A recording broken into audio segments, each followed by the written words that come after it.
Welcome back to the deep dive. Today, we're taking a journey into, well, a pretty high stakes world. We're talking about the sleek, cutthroat environment of corporate law. That's right. It's a place where ambition isn't just, encouraged, it's basically mandatory. And the rules, Hmm. well, the rules are more like suggestions. Exactly. So, what we've done is synthesize this really complex chronological story that's all about professional maneuvering, illegal secrets, and some pretty profound personal risks taken by the key players at this major firm. And that firm is Pearson Hardman. Our source material gives us this incredible X-ray view into this high-pressure system, which is all run by Jessica Pearson. She demands this almost impossible level of competence. And she has one founding principle that is completely non-negotiable. The firm hires only Harvard Law graduates, period. And our mission today is to really understand how the entire engine of success for this whole operation is built on, well, the complete violation of that one central rule. Okay, so let's unpack that contradiction right away. It all starts with the initial deception, which is the foundation for our rising star, Mike Ross. Mm-hmm. He gets it is built on a lie, and Mike is the living, breathing embodiment of that lie. And that lie is immediately thrown into the fire. I mean, before Mike has even settled, you see the firm's brutal reality. Harvey Specter, who becomes Mike's mentor, is dealing with a huge threat. Right, this guy, Gerald Tate. Exactly. Gerald Tate visits the firm about bad faith practice, and this isn't some small client issue. This is a foundational attack on the firm's reputation. And this is where we get a perfect window into Harvey's unique playbook. He doesn't handle this with, like, typical legal motions or anything, does he? Not at all. He uses high-stakes personal leverage. Mm. Back off. It tells you everything you need to know about Pearson Hardman.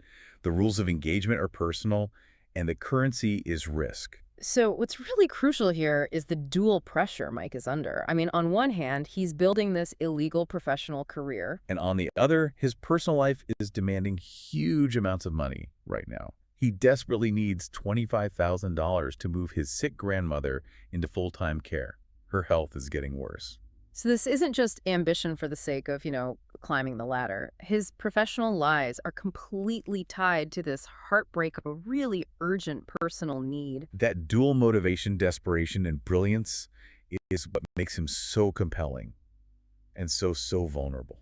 Meanwhile, the woman at the top, Jessica Pearson, is trying to secure the firm's future. She tells Harvey to start recruiting mandatory senior associates, but she's also doing some high-level legacy planning. She is. She meets with her predecessor to talk about Harvey, as her potential successor. And the feedback she gets is pretty damning. He lacks compassion. He lacks the moral grounding, compassion for true leadership. And her predecessor tells her to shove compassion on his throat through necessary ways. Wow. What an incredibly Machiavellian piece of advice. It really is. So you have a firm leader who is actively trying to manipulate the moral compass of her best lawyer. Forcing him into situations designed to create vulnerability. It's a whole systemic approach to management. And this already unstable environment gets way more volatile once Mike's actual past the world outside the law firm shows up. In the form of Trevor. Trevor, his longtime friend. And he doesn't just represent history. He represents immediate, tangible criminal risk. Mike tries to help him execute a drug deal. And the whole thing just spirals immediately. It shows how bad Mike's judgment is under pressure. It's a complete mess. Trevor is even briefly kidnapped by his own accomplices because they think Mike might try to stop the deal. And then it all hits its peak when the deal goes completely wrong at the Chilton Hotel and Mike gets into trouble with the cops. And the detail here that's so important. It's this perfect physical manifestation of his two clashing worlds. The immaculate corporate facade is literally stained by his criminal past. Yet, despite this, this near catastrophe, he gets the job. Harvey interviews him, but what really seals the deal is his raw, undeniable utility. He quotes a legal handbook from memory. Proving his photographic memory. His sheer brilliance just overrides all the chaos, making him too valuable to let go. And the internal warfare kicks instantly. Louis Litt, who's always lurking, immediately capitalizes on the bad blood between Harvey and Gerald Tate. And he maneuvers to smash the lead counsel role right from Harvey. Mm-hmm. And that's the firm's culture in a nutshell. If there's a gap, a weakness, a perceived failure, someone is right there to capitalize on it. That internal cannibalism is so critical. So before Mike can even get his feet under him, Harvey sends him to Harvard Law. Right, to learn the school's layout, the structure, anything to maintain this core deception.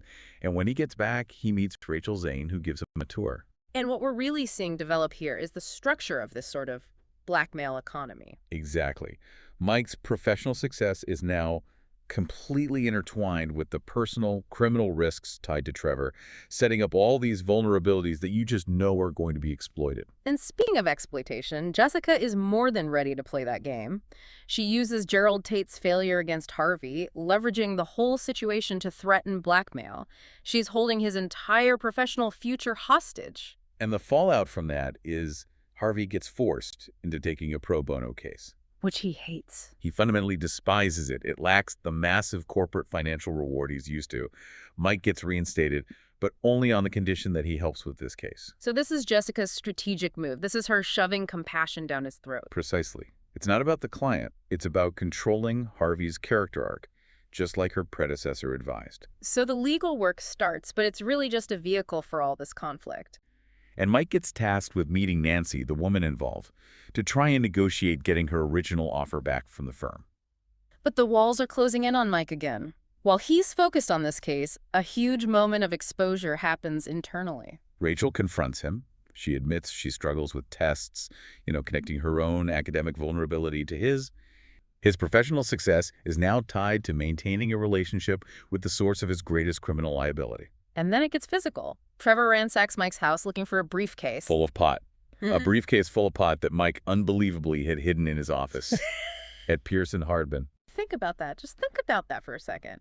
The brilliant Harvard associate is hiding illegal narcotics in the corporate offices. It just confirms he doesn't have the professional separation you need for this level of play. He's bringing these highly illegal personal liabilities right into the heart of the firm. It's just an astonishingly high-wire act he's performing. Meanwhile, the pro bono case is moving forward. Mike's working overnight on these huge investigation files delivered by Devin McGregor. And the firm is actively protecting itself. Harvey gets a court order for the internal investigation files, specifically to stop any damaging corporate espionage evidence from reaching a jury. And this is where Mike's photographic memory goes from being a sort of party trick to a crucial legal asset. Absolutely. He's sifting through the evidence, and he discovers that files about a woman named Joanna Webster were strategically left out of the documents. Right. So he pushes Harley to get those files, and with that new leverage, Harvey convinces Nancy to sign the engagement letter. Now they can fully prosecute the case. And the narrative takes this really crucial turn now, linking high-level corporate failure directly to personal morality. Which just highlights the firm's core paradox, right? It runs on this strict institutional procedure, but only the people with these almost supernatural gifts can actually survive its traps. And the psychological warfare continues on the pro bono case. Harvey confronts Joanna Webster, and he reveals he knows she was planted. A fake witness? A fake witness planted by Devin McGregor, the opposing counsel, to disrupt the case. And Harvey uses her confession against McGregor, just showcasing his mastery of tactical dominance. They're not just practicing law. I mean, this is highly complex tactical warfare. It's skirting legal ethics, witness tampering, internal espionage. Survival at Pearson Hardman, it demands not just brilliance, but this cynical willingness to manipulate the system to win. And the weight of it all finally hits Mike. He visits his grandmother, her health is still declining, and he decides he has to quit. He's done. But his grandmother gives him this incredible piece of advice. She says he should only leave if he's sacked, not on his own terms. And that one piece of personal advice prevents him from resigning and fundamentally changes the entire outcome. It does.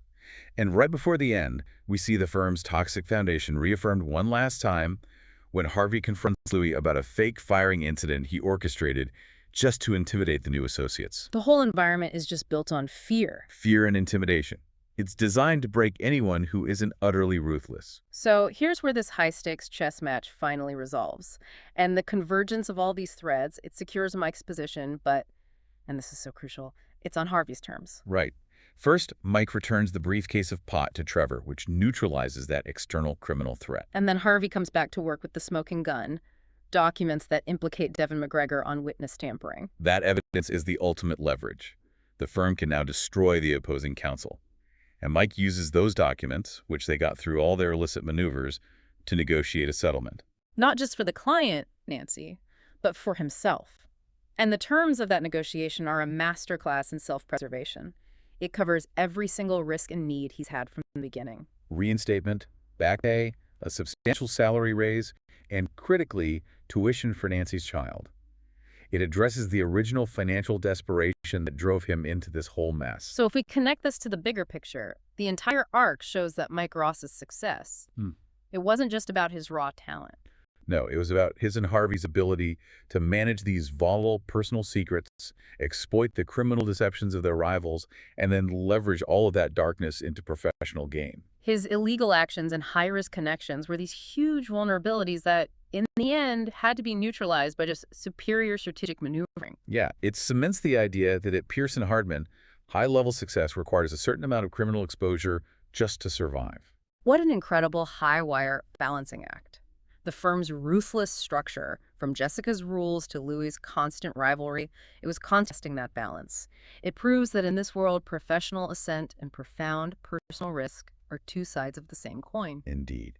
It forces you to step back and ask, in an environment built on professional risk, where success is achieved through blackmail and witness tampering and leveraging personal failures, what is the ultimate price of loyalty? What deeper, more volatile compromises must still be lurking just beneath the surface, waiting for the next legal battle to expose them? And what happens when the next crisis is internal, not external? A truly chilling thought to end on. Thanks for diving deep with us.